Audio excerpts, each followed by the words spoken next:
Hey guys, okay, I'm gonna try to do one more video tonight, even though it's like 11 o'clock and I'm hella tired.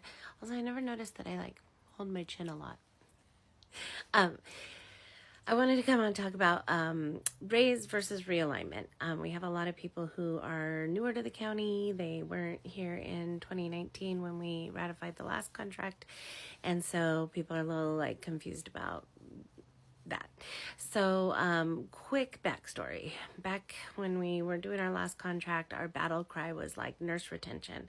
We were like, hey, we are known as the training grounds for the county. Nurses come to us, we hire the new grads, we train them for 6 months, for a year, and then they're out of here. Right. And so, we're chronically short-staffed. We're chronically just training up new grads, and we can't keep anybody around. We need to be making better wages. So the county agreed to do a classification study and look at what other people are making in the Bay Area and then bring us up. So realign us. So just to be clear, that's a realignment. That is not a raise. That is bringing you up to where you're supposed to be. So that was supposed to happen way back in the day. That language was put in our contract in 2019 and then pandemic times, right? So the actual classification study and realignment and all of that didn't happen until much later. So when you guys got that 10% realignment, or people are like, oh, I got a 10% raise, you did not. You got realigned with the rest of the Bay Area. And even that, because that was supposed to happen a while back, it's you didn't get the retro pay, did ya?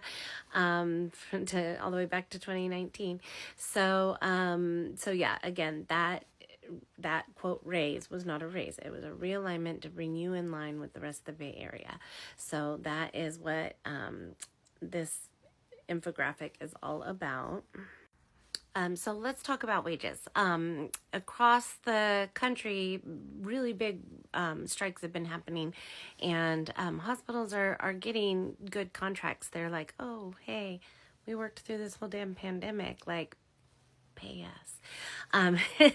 So the Kaiser strike, again, that was historic, and they got some pretty significant raises. Let me find this. Whoop, whoop, whoop. Oh, no. This doesn't have the numbers on it. Okay, here's the numbers, but sorry, I gotta move my little floating head. So you can see they got 21 across the board, 6%, 5%, 5%, and 5%. This is the Stanford agreement. They did their contract for 22 to 25, and I will show you what they got. So Stanford's most recent contract, they got 7%, and then they got, I think it was 766, or no, 755, I don't know. Anyway, I'll show you. The first year they got the first 5% in April, and then the next 2% in December. So here's the second part, or the rest of that 7% for the first year. Here is the 5% that they got for the second year. And here's 5% for the third year. I'm hoping I'm posting the right pictures, but this is all publicly available. You Google Stanford Corona contract, it'll take you right to it. Another thing that Kaiser got are these PSP payouts. So these are based off of performance, because, mind-blowing idea, if nurses are paid better and have better working conditions, the patient outcomes are better and the financial outcomes are better. So I'm going to try to disappear my weird head so you can see this. Ooh, there we go. So they got $1,500 for the first year, and then this is kind of going forward. They either get $300, $700, or $950 for or up to $1,200. I don't even understand how this works, but they get basically bonuses for their hospital performing well. So with all of these hospitals getting these, fair contracts, what is the county offering to us? What is currently on the table? So we originally asked for 18% over 3 years. So I think it was 666. They came back with 112, and they are currently, you can see here, offering us 2%, 2.5%, 2.5%. So, I am going to do a little bit of a math deep dive. So, like, it's going to get thick in here. Hold on to your hats. So, what does that mean? So, say you are a nurse, and I just picked $100 because it's freaking easy, okay? And this is all, I am not an economist. This is like very just example, okay? So say we are currently realigned. We know we're not, but say we are. Okay, so we make $100 an hour, the Stanford nurse and the Kaiser nurse. Everybody's making $100 an hour. Year one happens. We get that 2%. We are now making 102. Stanford got their 7%. They're making 107.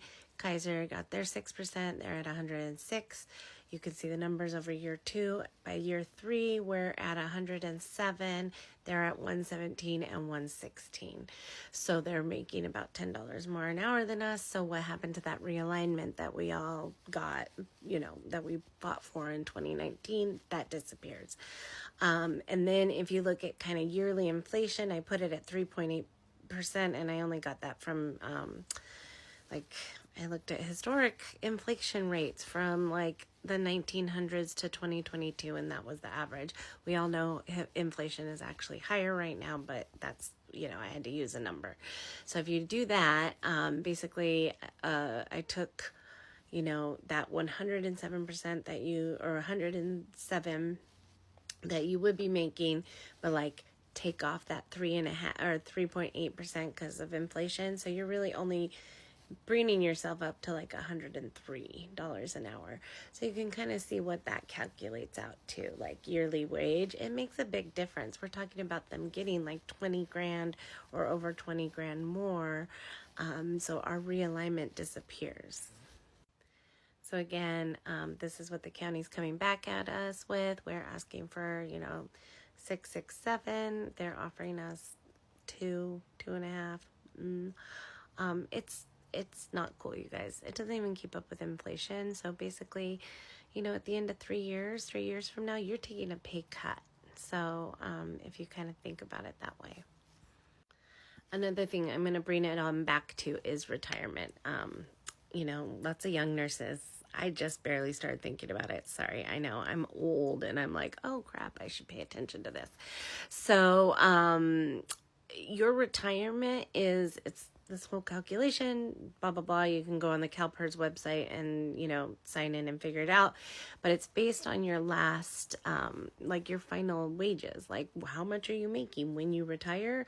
That is what's going to determine how much you make in retirement. Like, what you get to live off of for the rest of your life. And I hope it's long and lovely. But that, we already know that there's a cap on it for the people who started after 2013. And if you just kind of extrapolate out, if we keep getting these contracts that suck, or they give us realignment, but then they basically take it away 3 years later, think about it. What does that look like in 20 years? How much less are you making? And then how much less do you have to live off of in 20, 30 years from now, when you're on a fixed income and you're retired. So things to think about. I know we're all so young and beautiful and we'll never ever get old, but we will. I mean, I'm hella old. It's already showing in my back, right? And so we have to think about these things. Also want to clarify that this is a captain's hat. Okay, like an airline captain or a sea captain or, I don't know, a strike captain. I'm not the Pope. I mean, I could be. If you want me to be, I'll try. Okay, you guys, have a good one.